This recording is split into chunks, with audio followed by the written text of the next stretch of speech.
အားလုံးပဲမင်္ဂလာပါရှင်။မင်္ဂလာရှိသောနေ့တစ်ခါသမယမှာချစ်ရတဲ့မိဘပြည်သူများအားလုံးကိုယ်စိတ်နှဖျားကျန်းမာချမ်းသာကြပါစေရှင်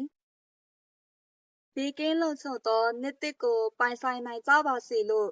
ကျမတို့ KNDF မှဆုမွန်ကောင်းတောင်းပေးလိုက်ပါရရှင်။